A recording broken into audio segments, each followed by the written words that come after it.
Last weekend, we had a backyard camp out, so I didn't get any garden chores accomplished at all. So today, I have several things to get done in the garden. Now, many of my comments on my videos talk about how hard the work is to keep up my outdoor gardens. But the truth is, very few things bring me as much joy as being able to work in my garden. I don't think I've mentioned this on here, but in February 2024, 8 months after I first got into gardening, I had to get half of my thyroid removed. And at that time, I found out they found traces of papillary thyroid carcinoma. Now, I know thyroid cancer is very curable, but at the same time, it scared me tremendously. I remember the time leading up to getting that diagnosis. I was so scared I would not live to see the next summer. All the people I knew that had gotten cancer diagnoses have passed away in a short period of time. And I remember when that next summer came, I was cancer free. I was just so thankful I would be able to enjoy my garden and get outside and work. I don't even know why I'm talking about this right now, but I just love being out here. It brings me so much joy and happiness. And I'm just so thankful for another day on this earth. Today, I'm going to start by pruning this container. I'm not sure if I did something wrong here, but I feel like I may not have planted the king tut grass deep enough. They seem to flop over quite frequently because they get too large. I didn't have this problem when I planted these a few years ago. I guess another issue could be the lack of full sun here. Part of this is a little shady in the day, so that could be affecting it as well. The Superbena verbena are performing great as always. I don't even think I need to deadhead these, but it does seem to clean it up a little bit as the fresh blooms grow in.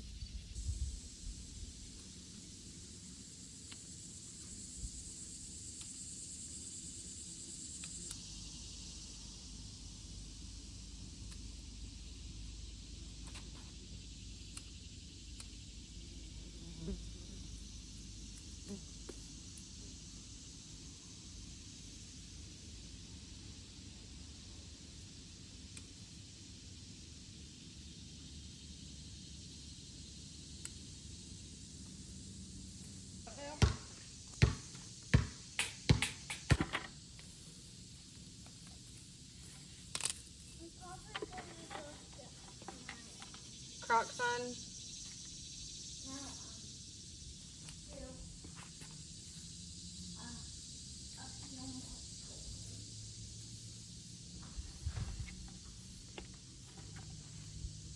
That looks so much better. It was really needing a trimming.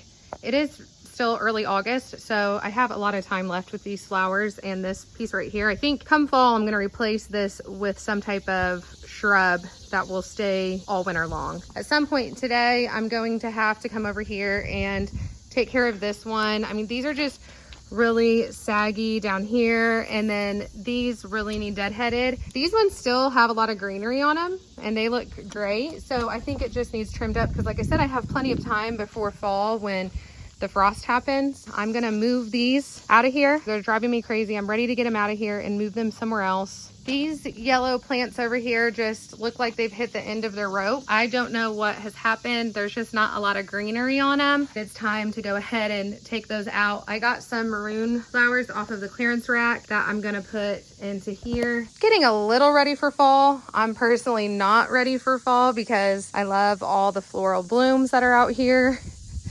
But you know, you can't have it all. I mean, time has to keep going on. Seasons change. Oh, I just am loving this garden, guys.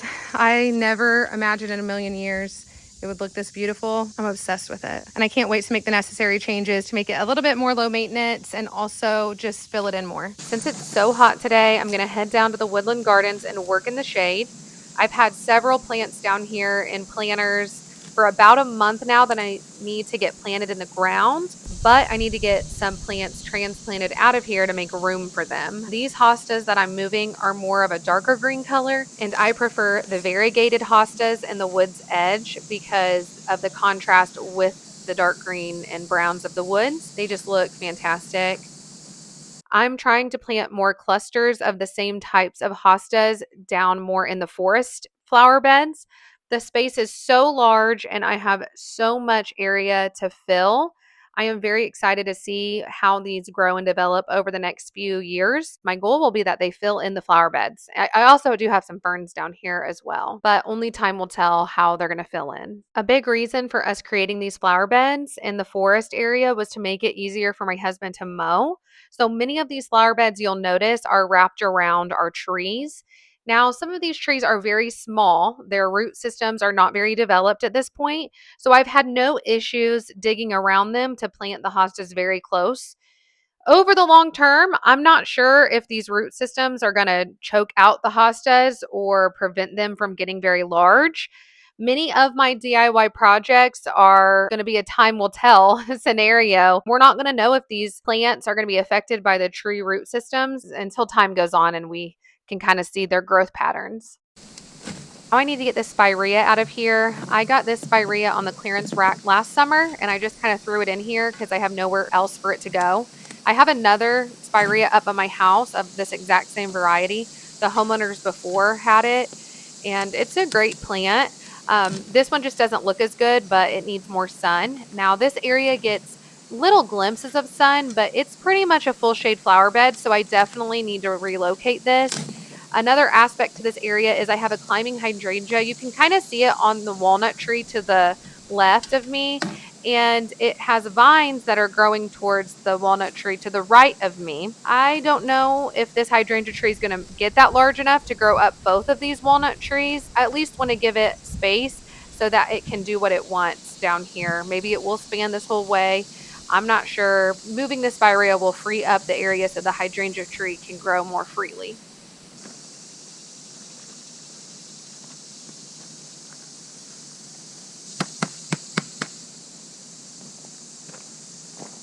Now that I have all of those plants out of the way, I can finally move on to planting these June hostas. I got these June hostas at a local garden center. At this point, it's been like over a month ago. And what I love about these hostas is they're variegated, and I love any variegated plants up against the wooded area. I'm also very excited to introduce this variety to my garden as I do not have any June hostas in my garden, and I think these are going to look fantastic here. I know there's like a million different varieties of hostas, but you're going to have to let me know in the comments below what's your favorite variety of hosta.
Next up, I need to relocate this salvia. For some reason, I thought this salvia might do well here because I did have them in a full sun flower bed last year and they kept rotting out at the base and dying quickly. I do have some salvia in the backyard and they get significant shade, but they still seem to bloom nonstop. I did not have to water them last year. So that is what led me to believe that the salvia may do well in this area, but they have not. They've only bloomed one time, and that's enough sign for me to know they're not going to thrive in this area. I'm just going to go ahead and dig them up and move them to the backyard with the other salvia, and hopefully they'll do better there.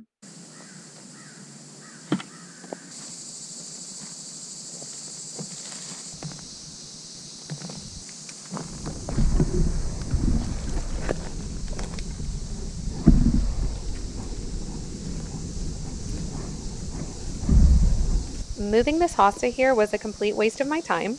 I don't know why I thought this was a Patriot hosta, but it is not.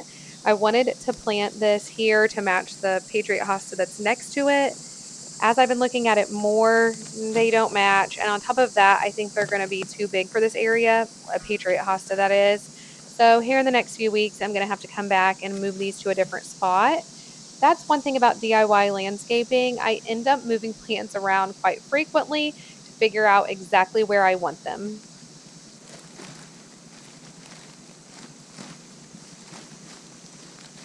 The guy at the garden center told me to cut down the flowering part of the hosta so that it will root in deeper. Now, this is a pretty established hosta, and I don't really think it needs help rooting in more, but these flowers are spent, so I'm going to go ahead and cut these down. This fall, I'm going to split off of this hosta because I love this hosta so much. It grows in more blue in the spring, but I want to relocate it to another area where I have more space for another large hosta to bloom. It's finally time to deal with these daisies I planted in the woodland flower beds by mistake. Daisy Shasta needs so much more sun than this flower bed gives them. I'm quite surprised that they even bloomed. However, many of them flopped over. They were laying on the ground. They were doing their best to get to the sun. I think if they could have walked away, they would have. What I'm going to do today is I'm going to cut these down and then I'm going to dig them up and put them in some pots so I can give them to my friends and family. If you remember, I also have a big patch of daisies up in the front flower bed. That's plenty for me. I'm going to go ahead and dig those up and move those to a full sun area in my backyard. I do want to get to that today, but it's so hot. I don't know if I'm going to be able to, but I'm definitely going to get these out of here.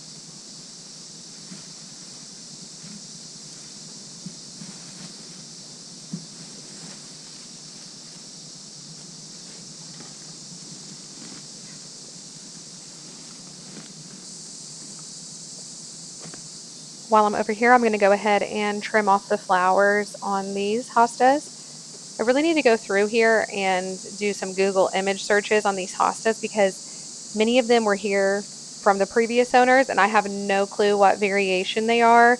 I have a lot of variety of hosta and there's a lot of them I just don't know the name of them.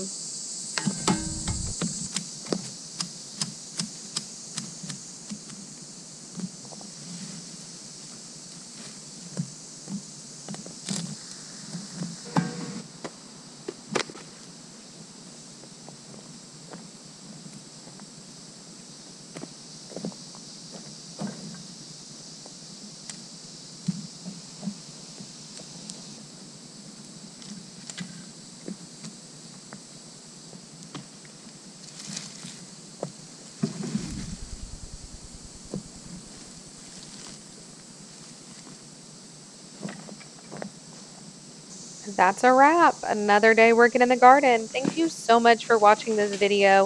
If you enjoyed it, give it a like. Let me know in the comments below.